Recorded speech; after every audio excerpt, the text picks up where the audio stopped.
Every celebrity seems to have a brand now. Drinks, makeup, skincare, you name it, they've probably slapped their face on it. But here's the thing, almost all of them suck. Why? Because here's the thing with celebrity products. They don't start with the product, they start with hype. When Kendall Jenner launches a tequila or Logan Paul drops an energy drink, millions of people see it instantly. They don't need billboards, they don't need ads. Their fame is the marketing campaign. Fans rush out to buy it not because it's the best drink or the best snack or the best whatever. It's because it's attached to someone they follow. And that's the problem. The actual product is usually an afterthought. Critics trashed Kendall Jenner's 818 tequila for being overpriced and mediocre, but it sold anyway because she has 200 million Instagram followers. So let's crack it open and give it a try. On the nose, I'm getting those really nice and natural tequila notes like vanilla, cake batter, and cotton candy.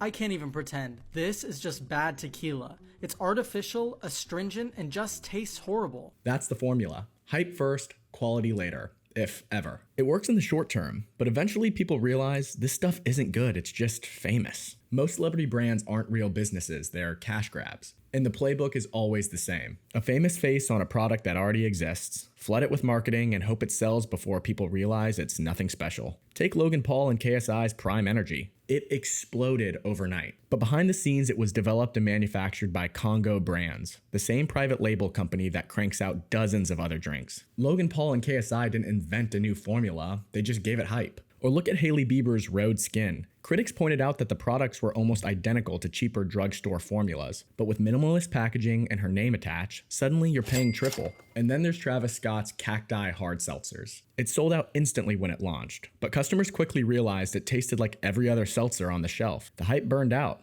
and Anheuser-Busch quietly pulled the brand after just 1 year. And I will admit, I was a part of the first wave of people who went out and bought it.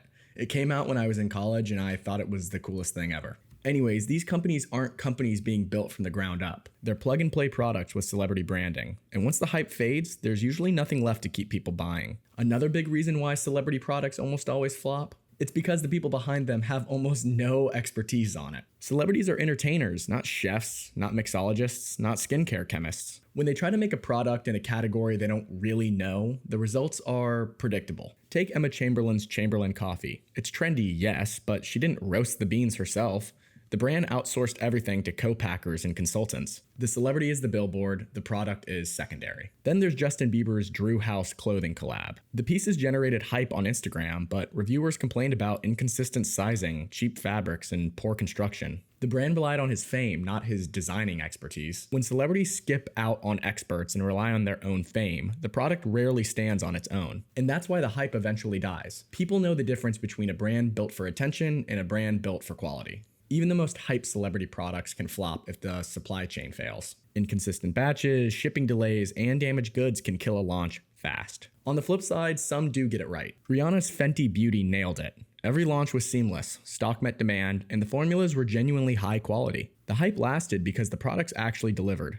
Another reason why celebrity products flop is because celebrities have short attention spans, and so do their audiences. They launch something, it sells for a minute, and then they move on to the next trend. Fans are left with a product that feels abandoned. Look at Logan Paul, who jumps from NFTs to energy drinks to protein bars, to now, I guess, a knockoff Lunchables. Each new hype cycle overshadows the last, leaving products in the dust. Brands can't survive on celebrity attention alone. If the product doesn't stand on its own, it dies the moment that the celebrity decides to do something else. You remember The Simpsons, right? All of it reminds me of Krusty the Clown. He would literally slap his name on any random product just to make a quick buck. Krusty Burgers, Krusty Vitamins, even Krusty brand batteries.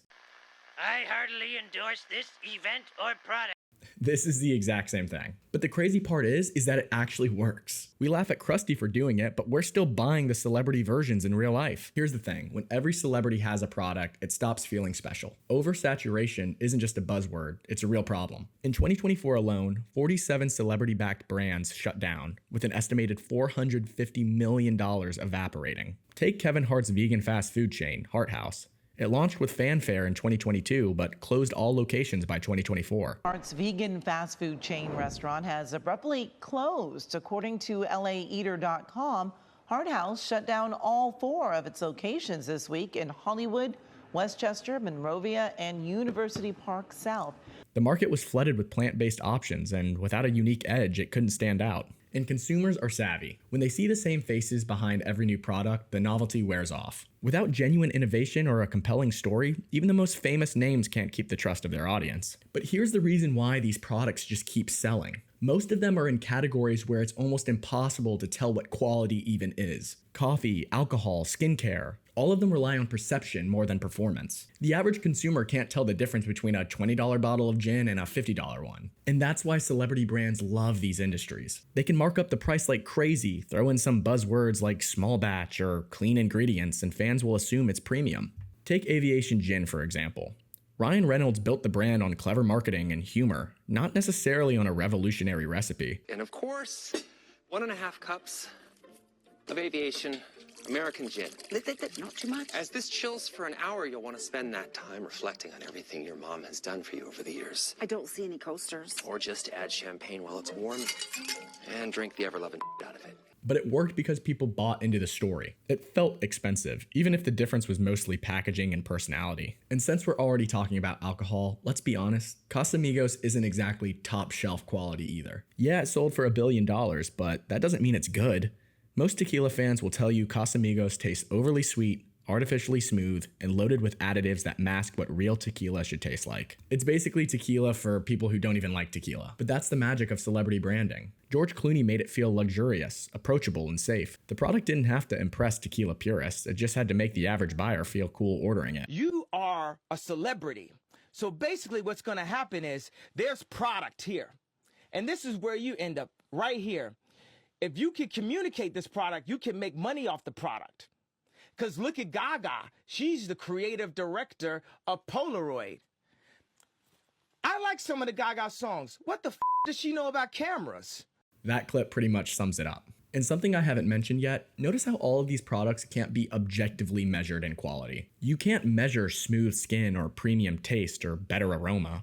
It's all just personal preference. That's the genius of it. They're selling products that no one can actually prove are bad. It's all just based off of vibes. These celebrities know they're selling average stuff, but as long as it's hard to quantify, they're able to push it as luxurious. But not every celebrity product fails. The rare exceptions share one thing in common. The product actually stands on its own beyond the celebrity name. Take Dave's Hot Chicken, founded in 2017. This Nashville-style fried chicken chain gained significant traction with the backing of celebrity investors like Drake and Samuel L. Jackson. Their involvement brought attention, but it was the restaurant's commitment to quality and a straightforward menu that made it a hit. And by 2024, Dave's Hot Chicken had expanded to 283 locations globally and was acquired by Rourke Capital for $1 billion in June 2025. Even LeBron James with Nike shows the formula. A superstar can amplify a product, but if the product itself isn't solid, fame alone isn't enough. The lesson: celebrity products really only work when they're paired with actual quality. But I want to hear what you think. Are there any celebrity products or brands or restaurants that you actually love and use? And on the flip side, what are some of the worst ones that there are? Drop your thoughts in the comments below and I'll feature my favorite ones in a future video. But as always, thank you guys so much for watching and I will see you in the next one.